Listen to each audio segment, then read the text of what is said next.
Dear students, this is Praveen Kumar Agrawal from Management Department. Welcomes you in my today's lecture of Marketing Management. In today's lecture, we will discuss upon the rest of the steps involved in pricing decision. जैसा कि previous lecture में हमने topic start किया था that is steps in pricing और इसमें हमने 3 steps को डिस्कस किया था. The first step was the analysis of market condition. The second step was the identification of constraints and third step was that is establishment of objectives. तो इस तरीके से इन 3 स्टेप्स के बेसिस पर हमने प्राइसिंग के अंदर प्रोसेस को डिस्कस किया था. जो इसके रेस्ट ऑफ द स्टेप्स है वो हम आज के लेक्चर में कवर अप करेंगे. This is the fourth step in pricing decision which is known as the analysis of profit potential.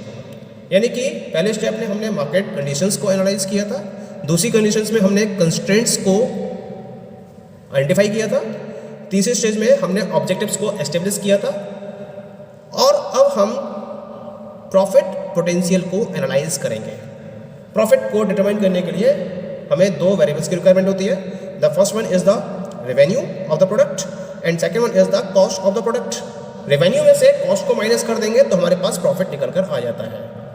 तो इसका मतलब हमें प्रोडक्शन की कॉस्ट, प्रोडक्शन और मार्केटिंग की कॉस्ट पर वर्कआउट करना होता है प्रोडक्ट के रिलेशन में, और जो प्रोडक्ट का प्राइस है जिसे ऑफर करेगी कंपनी, यानी कि वो पर्टिकुलर प्राइस, कम से कम प्राइस जो कस्टमर आपके प्रोडक्ट को परचेज करने के लिए एक्वायर कर सकता है, उस प्राइस के बेसिस पर हम रेवेन्यू को कैलकुलेट करेंगे और उसके साथ साथ उसके रिगार्डिंग जो कॉस्ट ऑफ प्रोडक्शन है, मार्केटिंग है प्रोडक्ट की, उसको हम कैलकुलेट करेंगे, उस पर वर्कआउट करेंगे. तो हमारे पास प्राइस के बेसिस पर तो रेवेन्यू कलेक्ट हो जाएगा और प्रोडक्शन और मार्केटिंग की कॉस्ट के बेसिस पर हमें टोटल कॉस्ट मिल जाएगी.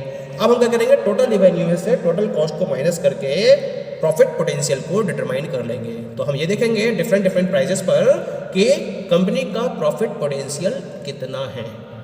तो डिफरेंट फैक्टर्स को कंसीडर करते हुए आप डिफरेंट प्राइजेस पर प्रॉफिट पोटेंशियल को एनालाइज करते हो by studying the cost and revenue aspect. Clear?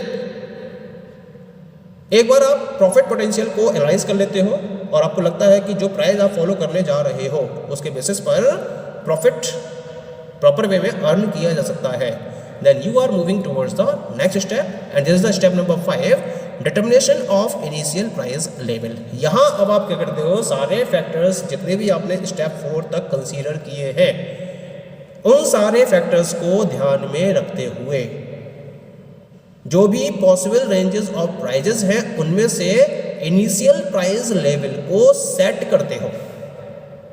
इसके लिए जो मार्केटर्स हैं इन्होंने नंबर ऑफ टेक्निक्स को डेवलप कर रखा है, नंबर ऑफ मेथड्स को डेवलप कर रखा है, जिसके बेसिस पर आप क्या कर सकते हो, इस स्टेज पर आकर प्रोडक्ट के लिए एक प्रॉपर और परफेक्ट इनिशियल प्राइस डिटरमाइन कर सकते हो. ये मेथड्स और स्ट्रेटजीज मैं आपसे प्रीवियस लेक्चर्स में डिस्कस कर चुका हूँ और उन स्ट्रेटजीज में या प्राइसिंग मेथड्स में मैंने आपको बताया है कि कौन कौन से मेथड्स रहते हैं जिसके बेसिस पर एक मार्केटर अपने प्रोडक्ट के प्राइस को डिसाइड कर सकता है. तो इन मेथड्स में से किसी भी एक मेथड को जो उनके टर्म्स एंड कंडीशंस के अकॉर्डिंग, जो उनके डिफरेंट अफेक्टिंग फैक्टर्स के अकॉर्डिंग, उनके ऑब्जेक्टिव्स के अकॉर्डिंग, उनके कंस्ट्रेंट्स के अकॉर्डिंग मोस्ट सुटेबल रहता है, उसको फॉलो करते हुए यहाँ फर्म अपने प्रोडक्ट के इनिशियल प्राइस को डिटरमाइन कर लेती है. क्लियर? अब एक बार उसका इनिशियल प्राइस डिटरमाइन हो गया, then it is moving to the last step. This is the step number 6 और इस स्टेप के according adjustment and management of prices को फॉलो किया जाता है. यानी कि अगर मार्केट कंडीशंस में किसी भी तरीके का कोई भी चेंज होता है, कोई भी सिचुएशंस चेंज होती हैं, तो उन चेंजिंग सिचुएशंस या चेंजिंग मार्केटिंग कंडीशंस के अकॉर्डिंग प्राइजेस को एडजस्ट किया जाता है और मैनेज किया जाता है अंडर दिस फाइनल स्टेप. और इस तरीके से कोई भी पर्टिकुलर फर्म अपने प्रोडक्ट के प्राइस को डिसाइड कर सकती है. Okay, now we will discuss upon the next topic that is factors affecting pricing policy. यानी कि जब कोई भी पर्टिकुलर फर्म अपने प्रोडक्ट के प्राइस को डिसाइड करती है तो उसको अफेक्ट करने वाले कौन कौन से फैक्टर्स होते हैं या किन पर्टिकुलर फैक्टर्स का इन्फ्लुएंस सबसे ज़्यादा रहता है, हम उन फैक्टर्स के रिगार्डिंग यहाँ पर एक प्रॉपर डिस्कशन करेंगे। क्योंकि जब हम किसी पर्टिकुलर प्रोडक्ट के प्राइस के रेफरेंस में बात करते हैं तो जो प्राइस है वो किसी भी पर्टिकुलर कंपनी के प्रोडक्ट की क्वालिटी, उसकी इमेज और उसकी वैल्यूज़ के रिफ्लेक्शन को शो करता है। एक तरीके से जो प्राइस है it is a reflection of the quality, image and value of product और service in terms of money. A number of key factors affecting pricing decisions can be summarized as follows। तो क्या क्या इसके अंदर particular factors रहते हैं, की factors हैं, इन फैक्टर्स को हम स्टडी कर लेते हैं। The very first factor is selecting pricing objectives. सबसे पहला फैक्टर रहता है इसके अंदर कि आपके प्राइसिंग ऑब्जेक्टिव्स क्या हैं, किन प्राइसिंग ऑब्जेक्टिव्स को ध्यान में रखते हुए या सेलेक्ट करते हुए आप अपनी प्राइसिंग पॉलिसी पर वर्कआउट कर रहे हो। ये सबसे पहला अफेक्टिंग फैक्टर होता है। अब जब ऑर्गेनाइजेशन अपने प्राइस को डिसाइड करती है तो उससे पहले वो डिफरेंट टाइप के ऑब्जेक्टिव्स को फॉलो करती है। जैसे क्या क्या ऑब्जेक्टिव्स हो सकते हैं, सर्वाइवल के पॉइंट ऑफ व्यू से प्राइस को फॉलो किया जा रहा है, प्रोडक्ट क्वालिटी लीडरशिप के पॉइंट ऑफ व्यू से, या करंट प्रॉफिट को मैक्सिमाइज करने के पॉइंट ऑफ व्यू से, या मार्केट शेयर को मैक्सिमाइज करने के पॉइंट ऑफ व्यू से, या मार्केट स्कीमिंग को मैक्सिमाइज करने के पॉइंट ऑफ व्यू से। ये 5 मेजर्स मैंने डिफाइन किए यहाँ पे। ये 5 मेजर ऑब्जेक्टिव्स हैं जिनको फॉलो किया जाता है और जिसके बेसिस पर प्राइसिंग डिसीजन को फॉलो किया जाता है। इनको ध्यान में रखा जाता है। These are taken into consideration. जब हम फैक्टर अफेक्टिंग की बात करते हैं तो इन 5 ऑब्जेक्टिव्स को ध्यान में रखना जरूरी होता है जिसके बेसिस पर प्राइसिंग को डिसाइड किया जाता है। ठीक है, अब हम बात करते हैं अबाउट द सेकेंड फैक्टर की। This is determining demand. Demand को डिटरमाइन करना, क्योंकि मार्केट में अगर हम डिमांड की बात करेंगे then the demand is depending upon the price level of the commodity. जैसा कि एक जनरल रूल रहता है मार्केट के अंदर कि अगर किसी पर्टिकुलर प्रोडक्ट के प्राइसेस ज़्यादा है तो उसकी डिमांड क्या होगी, कम होगी, और अगर उसके प्राइसेस कम हैं तो उसकी डिमांड क्या होगी, ज़्यादा होगी। यानी कि प्राइस और डिमांड के बीच में एक इन्वर्स रिलेशन होता है। इसका मतलब डिफरेंट प्राइजेस पर हम डिफरेंट लेवल ऑफ डिमांड को डिटरमाइन कर सकते हैं और it will having a impact on the companies marketing objectives. तो आपको वो पर्टिकुलर प्राइस यहां देखना होता है जिसके अकॉर्डिंग आपके प्रोडक्ट की डिमांड प्रॉपरली मैच कर रही हो। That must be considered bye you. तो यहाँ पर जब मैं डिमांड डिटर्मिनेशन की बात करूँगा तो जो पर्टिकुलर डिमांड के अकॉर्डिंग आपका प्राइस मैच करेगा आपको उस पर्टिकुलर प्राइस को यहाँ पर कंसीडर करना होता है। इसी वजह से जब हम प्राइस को डिसाइड करते हैं तो ये देखते जरूर है कि अपने प्रोडक्ट की मार्केट में डिमांड कितनी है। What is the level of demand in the market of your product, that must be considered here. ये हो गया सेकंड फैक्टर। थर्ड फैक्टर की बात करते हैं, that is the estimating cost. Demand है तो डिमांड क्या डिफाइन कर रही है, आपके प्राइस की मैक्सिमम लिमिट को डिफाइन कर रही है कि वो मैक्सिमम लिमिट क्या है प्राइस की जिस पर आप अपने प्रोडक्ट को सेल कर सकते हो। ये कैसे पता चला आपको, ये डिमांड के बेसिस पर पता चला। लेकिन आपके प्रोडक्ट की मिनिमम प्राइसिंग क्या रहेगी, फ्लोर लेवल क्या होगा आपके प्राइसिंग का, ये कैसे पता चलेगा आपको, on the basis of the cost of your product.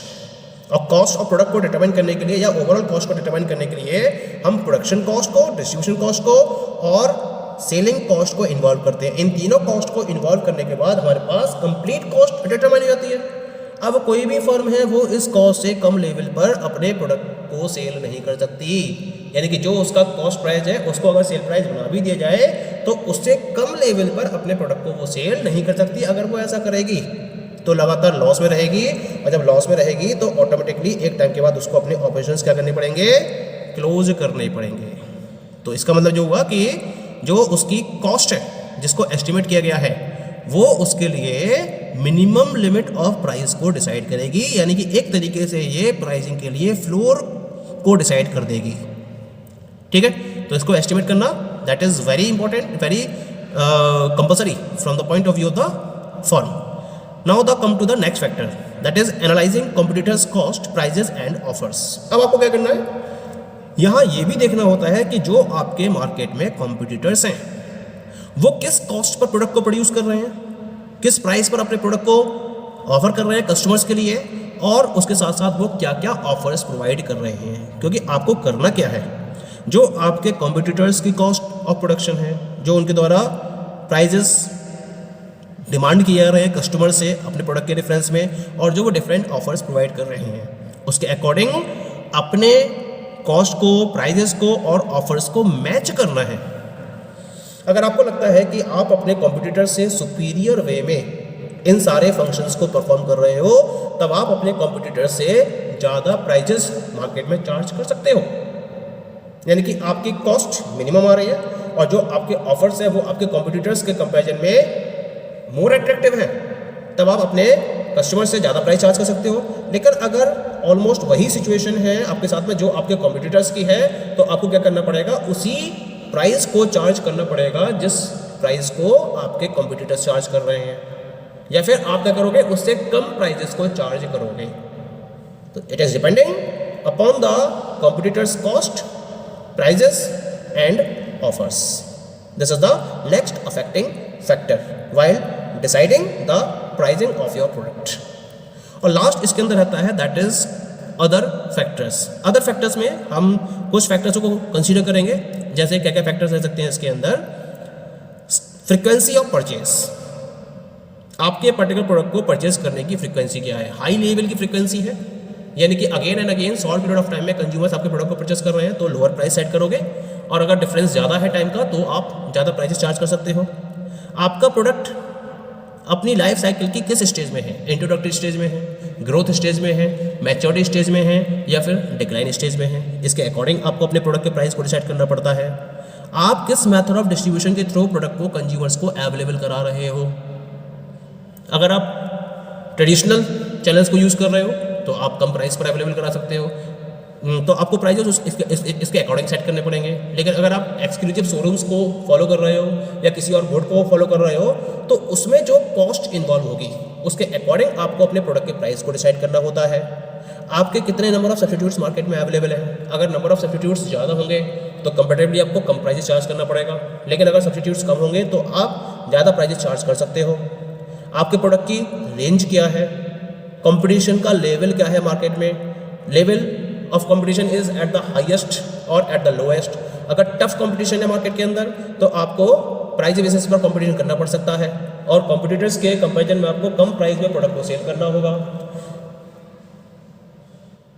और कंपटीशन अगर टफ नहीं है, इजी कंपटीशन है, तो उस केस में आप प्रोडक्ट के प्राइजेस को उसके अकॉर्डिंग चार्ज कर सकते हो।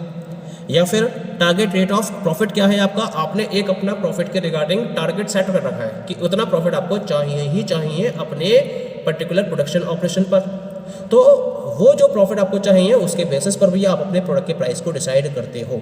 तो इस तरीके से हम इन पर्टिकुलर फैक्टर्स को ध्यान में रखते हुए भी क्या करते हैं, फैक्टर्स